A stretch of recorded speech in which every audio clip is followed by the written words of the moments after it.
बिस्मिल्लाहिर्रहमानिर्रहीम। अस्सलाम वालेकुम। मैं ज़की अब्बास हूँ। नाज़रीन, आज 7 मई है, बुध का दिन है, और जिस तरीके से भारत की जानिब से पाकिस्तान के ऊपर हमला किया गया, और वो भी रात की तारीकी के अंदर पाकिस्तान के 9 मकामात के ऊपर हमला करते हुए 12 से ज्यादा लोग जो हैं उनको निशाने पे लिया गया, वो जान की बाजी हार गए और मुतअद्दिद जख्मी हुए। तकरीबन 34 के करीब जो है वो जख्मी होने की इत्तला थी। लेकिन उसके बाद जो सिनेरियो बना, जिसको लेकर डीजीआईएसपीआर की जानिब से बाकायदा तौर पर प्रेस ब्रीफिंग देते हुए बताया गया कि जो भारत है उसकी जानिब से तकरीबन 70 के करीब जो उनके जो जेट्स थे वो फिजा के अंदर मौजूद थे, जो कि 27 के करीब पाकिस्तानी हुदूद के अंदर वो आए, और उसमें से 5 जो है उनको पाकिस्तान की जानिब से मार गिराया गया। लेकिन यहां पर वो बाकायदा तौर पर क्लेम कर रहे थे, उन्होंने कहा कि ये जब हमला किया गया तो हमने तहम्मुल का मुजाहरा किया, हम 10 से ज्यादा जो उनके जहाज हैं वो गिरा सकते थे, लेकिन अब उसका जो रिटेलिएटरी जवाब है वो तो हमने देना है। ये तो हमने सेल्फ डिफेंस के अंदर ये सारी की सारी कार्रवाई की है। लेकिन अब सवाल ये है कि पाकिस्तान ने ये जो 5 भारतीय जहाज जो थे, जंगी जहाज, उनको कैसे गिराया। इस हवाले से तहलका खेज इंकशाफात हुए, और फिर पाकिस्तान की जानिब से जो एक टेक्नोलॉजी का इस्तेमाल किया गया है वो बड़ी हैरानकुन टेक्नोलॉजी। क्यों? क्योंकि जहाजों के इंजन जैम होने के हवाले से खबरें जो है वो भी सामने आ रही हैं। अब ये जहाजों के इंजन जो है वो जैम कैसे हुए, और फिर ये जो जदीद तरीन और खतरनाक टेक्नोलॉजी पाकिस्तान के पास कहां से आई है? क्या ये ईएमपी टेक्नोलॉजी का इस्तेमाल किया गया जो चाइना के पास है, या फिर कोराल का इस्तेमाल किया गया जो कि टर्किया के पास है? ये बड़ी अहम तरीन स्टोरी है, ये आपके सामने रखना। और फिर पाकिस्तान की जानिब से अब जवाबी कार्रवाई जो है, जवाबी हमला जो है वो तैयार किया गया है, जिसको लेकर बाकायदा तौर पर 8 टारगेट्स लॉक करने के हवाले से खबरें जो है वो सामने आ रही हैं, और ये किसी भी वक्त हमला जो है वो हो सकता है, जिसको लेकर पाकिस्तान की जानिब से ये कंफर्म किया गया कि वो अपना मतलब वक्त का तयन करते हुए, प्लेस का तयन करते हुए भरपूर तरीके से जवाब देने का, हमला करने का हक महफूज रखते हैं। अब ये किस तरीके से पूरे का पूरा सिनेरियो बना, जिसके बाद भारतीय मीडिया के अंदर इस वक्त जो है वो भरपूर वावेला है, सफे मातम है, चीखो पुकार है। ये क्या तमाम डिटेल्स हैं, वन बाय वन आपके सामने रखते हैं। अच्छा नाज़रीन, सबसे पहले मैं आपको बता दूं, देखें इस वक्त जो सिनेरियो है वो किस तेजी के साथ बदल रहा है। पाकिस्तान भारतीय फिजाई हुदूद में फिजाई अहदाफ को दुरुस्त तरीके से ट्रैक करने और टारगेट करने की सलाहियत रखता है, और कामयाब भी रहा। यह बाकायदा तौर पर इस वक्त जो इंटरनेशनल एनालिस्ट हैं, जो यूं कह लें चाइना, अमेरिका, और फिर जो इंटरनेशनली दिफाई एनालिस्ट हैं, वो क्या रिपोर्ट कर रहे हैं? उन्होंने कहा कि इस वक्त पाकिस्तान भारतीय फिजाई हुदूद में फिजाई अहदाफ को दुरुस्त तरीके से ट्रैक करने और टारगेट करने में कामयाब रहा। इसका मतलब है कि पाकिस्तान की C4ISR की सलाहियतें हिंदुस्तान से मीलों आगे हैं, और पाकिस्तान को एक तरफा शफाफियत फराहम करना, पाकिस्तान ने भारत के हर कदम को देखा, और C4ISR का मतलब जो है command, control, communication, computers, intelligence, surveillance और जासूसी है। यह सलाहियत नेटवर्क पर मरकूज जंग के लिए अहम है। लिहाजा पाकिस्तान की यह फतह न सिर्फ इंफरादी हथियारों के निजाम की फतह है, बल्कि यह पूरे पाकिस्तान के फिजाई जंगी निजाम की भारत पर फतह है, और भारत मुकम्मल तौर पर यहां पर आउट क्लास हुआ। लेकिन यहां पर पाकिस्तान और भारत के दरमियान मुहाज आराई के पीछे क्या गेम है, यह बड़ी इंपॉर्टेंट चीज है, क्योंकि हालिया बरसों के अंदर अमेरिका और चीन मुखालिफ फरीकैन के साथ अपनी बातचीत में इजाफा कर रहा है, और इस तरह भारत अमेरिका और इसके इत्तेहादियों के करीब आ गया है। जबकि रूस से इत्तेहादियों के हवाले से, रूस की जानिब से जो हथियार वो ले रहा था, हथियारों की सप्लाई में तकरीबन निसफ कमी कर दी गई है, और भारत को अब अपने हथियारों का एक बड़ा हिस्सा जो है वो अमेरिका और फ्रांस और इसराइल से मिलता है। दरियासना जो पाकिस्तानी फौज के लिए अहम सप्लायर है वो चीन है, और 80% से ज्यादा हथियार पाकिस्तान को इसी सेलेस्टियल सल्तनत जो है उसके जरिए जो है वो फराहम किए जाते हैं। लेकिन पाकिस्तान ने इंदिया दिया है कि जो गिराए गए 5 जंगी जहाज हैं वो सिर्फ दिफाई हिकमत अमली के थे।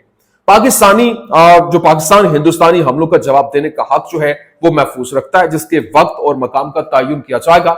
लेकिन यहां पर इंपॉर्टेंट चीज ये है, जिस तरीके से मैंने पहले इनिशियली आपको बताया कि जो डीजीआईएसपीआर ने प्रेस ब्रीफिंग देते हुए बताया कि हमले के वक्त जो फिजाई प्रवास में तकरीबन 70 भारतीय जेट तैयारे मौजूद थे, और 27 पाकिस्तानी तैयारे फिजाई हुदूद के अंदर जो है वो मौजूद थे। उन्होंने फिजाई बर्तरी बरकरार रखने की भरपूर कोशिश की, लेकिन 5 जेट जो है वो जेट तैयारे उनके गंवा दिए गए, जैसा कि DGISPR ने कहा कि हम 10 से ज्यादा भारतीय तैयारे जो है वो गिरा सकते थे, लेकिन हमने तहम्मुल का मुजाहरा किया।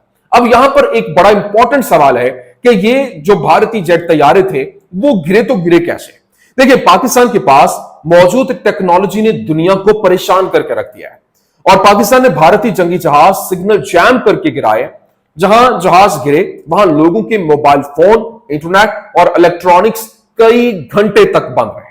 अब यहां पर जो BBC रिपोर्ट कर रहा है, BBC टीवी चैनल की जानिब से ये कंफर्मेशन दी गई और BBC ने कहा कि BBC is suggesting Pakistan may have Turkey's coral. If true, it means Pakistan jammed Indian electronics and destroyed Rafales. This is an interesting development.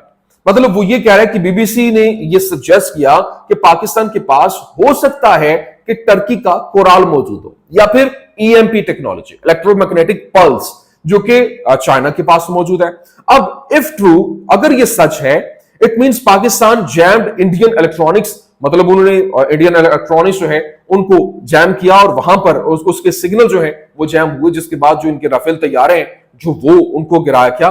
This is an interesting development. BBC बाकायदा तौर पर ये बता रहा है कि एक दिलचस्प पेशरफ्त है, लेकिन इस वक्त जो सिनेरियो है वो बड़ा तेजी के साथ तब्दील हो रहा है, क्योंकि इस वक्त पाकिस्तान एयरफोर्स की जानिब से मुबैना तौर पर 3 राफेल समेत 5 हिंदुस्तानी तैयारों को गिराने के बाद चीन की चैंगडू एयरक्राफ्ट जो कॉर्पोरेशन है उसके स्टॉक में तकरीबन 20% इजाफा हुआ और चैंगडू JF-17 और J-10C लड़ाका तैयारे जो है वो तैयार करता है, जबकि दोनों पाकिस्तान एयरफोर्स में खिदमात अंजाम दे रहे हैं। अभी ऑपरेशन सिंदूर और पाकिस्तान की हदूद में हवाई हमलों के बाद जो आलमी दिफाई मंडियों में शदीद किस्म का रद्द-ए-अमल जो है वो भी देखने को मिला। राफेल जेट्स बनाने वाली जो फ्रांसीसी कंपनी है डासो एविएशन, उसके शेयर्स की कीमत में उस वक्त 6% कमी देखी गई जब रिपोर्ट सामने आई कि पाकिस्तान ने 3 राफेल जो हैं वो गिरा दिए। और फिर दूसरी जानिब पाकिस्तान के जरिए इस्तेमाल JF-17 और J-10C तैयारे जो हैं बनाने वाली कंपनी चैंगडू, जो कि एयरक्राफ्ट कॉर्पोरेशन के स्टॉक में 11.85% जो है वो इजाफा हुआ है और लाइन ऑफ कंट्रोल पर कशीदगी बरकरार है, जबकि दोनों ममालिक मजीद पेशरफ्त के लिए भी तैयार दिखाई दे रहे हैं। लेकिन अभी पाकिस्तान भारत के 8 शहरों और जो इस वक्त जो इंडियन ऑक्युपाइड कश्मीर है वहां पर अगले चंद घंटों के अंदर हमला करने के हवाले से जो है वो मुकम्मल तौर पर तैयारियां किए बैठा है, जो कि हमला न सिर्फ पाकिस्तान एयरफोर्स मिसाइलों के जरिए करेगी बल्कि भरपूर तरीके से रिटेलिएटरी कार्रवाई जो है वो दिखाई जाएगी, जबकि पाकिस्तान भारत के अंदर बड़े हमलों की तैयारी कर रहा है और इन अहदाफ के अंदर जो BLA और दीगर जो दहशतगर्द तंजीमों के तरबियती कैंप शामिल होंगे और इनके पुष्ट पनाही करने वाले जो फाइनेंसर्स और तरबियत देने वाले पाकिस्तान के अंदर हमलों में मुलविस हैं उनको निशाने पर लिया जाएगा। जबकि इस वक्त एक तस्वीर वायरल हो रही है जिसमें बाकायदा तौर पर यह देखा जा सकता है कि पाकिस्तान एयरफोर्स के JF-17 थंडर ब्लॉक 3 ने कल रात बठिंडा के ऊपर एक हिंदुस्तानी राफेल को निशाना बनाया और राफेल्स के अंदर इस्तेमाल होने वाले जो सैफ्रॉन M88 इंजन का मलबा इंडियन स्क्वाड्रन 17 नेत्रा बेस के करीब जो है वो मिला, जबकि BAF ने 3 राफेल को गिराया, जिससे IAF जो है वो उसको बाकायदा तौर पर $864 मिलियन का धचका लगा ये इंडियन एयरफोर्स को। और पाकिस्तान ने सिर्फ जवाब नहीं दिया बल्कि आसमानों के ऊपर राज भी किया है। लेकिन अभी पाकिस्तान की फिजाइया ने सिविलियन इलाकों को निशाना नहीं बनाया, बल्कि ना बनाकर भारतीय जंगी जहाजों को, सुरमाओं को भरपूर तरीके से निशाने पर लेकर ना सिर्फ भारत बल्कि भारत के जितने भी पालतू हैं उनको जलीलो रुस्वा करके रख दिया है। अभी आप अंदाजा कीजिए कि द हिंदू जो अखबार है इनका वो ये रिपोर्ट कर रहा है। पहले तो ये मान नहीं रहे थे कि ऐसा हुआ है, लेकिन अभी खबर क्या आ रही है, at least 3 Indian jets have crashed in Jammu and Kashmir Akhnoor from Ban and Pampore areas, a government official told the Hindu. विजेता रिपोर्ट्स, विजेता ने रिपोर्ट किया, बाकायदा तौर पर उसने द हिंदू को बताया कि जो कम से कम 3 जो इंडियन फाइटर जेट्स हैं वो यहां पर जम्मू और कश्मीर के अंदर अखनूर के इलाके में रमबान और पामपोर एरिया के अंदर जो वहां पर गिरे।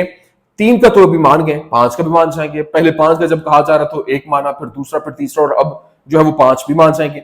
लेकिन इस वक्त रॉयटर्स की जानिब से भी इसको रिपोर्ट किया गया, फिर आयरन प्लॉट ने रिपोर्ट किया और बताया कि Srinagar and Pathankot air bases have been hit by multiple missiles from Pakistani fighter jets. Report मतलब रिपोर्ट ये किया जा रहा है کہ اس وقت جو سری نگر اور پٹھان کوٹ ایئر بیسز ہیں وہاں پر بھی جو مختلف میزائل جو حملے ہیں وہ رپورٹ ہوئے. آج پاکستان کی فضائیہ نے ایک نیا ریکارڈ بھی قائم کر دیا اور پاکستان ایئر فورس دنیا کی تاریخ میں پہلی مرتبہ فرانس کے رافیل طیارے کو ٹارگٹ کر کے نشانہ بنانے والی پہلی ایئر فورس بن چکی ہے اور اس سے پہلے رافیل آج تک نشانہ نہیں بن سکا ہے. ابھی آپ اندازہ کیجئے کہ جو بھارتی سابق جنرل ہے اس نے انڈین فوج اور مودی سرکار سے جواب مانگ لیا اور فرانس سے جو خریدے گئے لڑاکا طیارے جنہیں گیم چینجر کہا جا رہا ہے اور کہا گیا پاکستان نے رافیل طیارے کیسے گرائے ہیں ذمہ داری قبول کی جائے اور بھارتی فوج جو ہے وہ اس کا جواب بھی دے. باقاعدہ طور پر جواب طلب بھی کر لیا گیا. ابھی آپ اندازہ کریں کہ ترک وزارت خارجہ کی جانب سے بھرپور طریقے سے پاکستان کے ساتھ ترکیہ کی جانب سے سپورٹ اور اپنی جو ہمدردیاں مکمل طور پر دینے کا اعلان کیا گیا. انہوں نے کہا کہ ہم پاکستان اور بھارت کے درمیان پیش رفت کو تشویش کے ساتھ دیکھ رہے ہیں. کل رات 6 مئی بھارت کی طرف سے کیے گئے حملے نے ہر طرف سے جنگ کا خطرہ پیدا کیا. ہم شہریوں اور شہری انفراسٹرکچر کو نشانہ بنانے والے ایسے اشتعال انگیز اقدامات اور حملوں کی مذمت کرتے ہیں اور ہم فریقین پر زور دیتے ہیں کہ وہ عقل سے کام لیں اور یک طرفہ اقدامات سے گریز کریں. ہم امید کرتے ہیں کہ جلد از جلد خطے کے اندر کشیدگی کو کم کرنے کے لیے ضروری اقدامات کیے جائیں گے اور دہشت گردی کے خلاف جنگ سمیت ضروری میکانزم قائم کیے جائیں گے تاکہ ایسے واقعات کو دوبارہ ہونے سے روکا جا سکے. ہم 22 اپریل کو ہونے والے دہشت گردانہ حملے کی تحقیقات کے لیے پاکستان کے مطالبے کی حمایت کرتے ہیں. تو باقاعدہ طور پر وہاں پر جو حمایت جو ہے وہ بھی سامنے آ گئی. لیکن ابھی بھارت نے کرتارپور راہداری کو بند کر دیا اور سکھ زائرین کو کوریڈور میں داخلے سے روک دیا گیا ہے. بھارت نے منگل اور بدھ کی درمیانی شب پاکستان کے 6 شہروں میں 20 سے زائد مقامات پر جو ہے وہ حملے کیے اور پاکستان کی جانب سے بھارتی جارحیت کا بھرپور جواب دیتے ہوئے رافیل سمیت بھارت کی 5 طیارے جو ہیں وہ گرائے گئے جبکہ فورسز نے ساتھ میں ڈرونز جو ہے وہ بھی گرائے جس میں ٹوٹل تعداد 7 ہو گئی. اور پہلگام واقعے کے بعد بھارت کی جانب سے پاکستانیوں کو ملک چھوڑنے کے فیصلے کا جواب دیتے ہوئے پاکستان نے بھی بھارت کو اس وقت بھارتی جو شہری ہیں ان کو ملک سے جانے کی ہدایت کی تھی. تاہم سکھ یاتریوں کو اس فیصلے سے استثنا رکھا گیا تھا.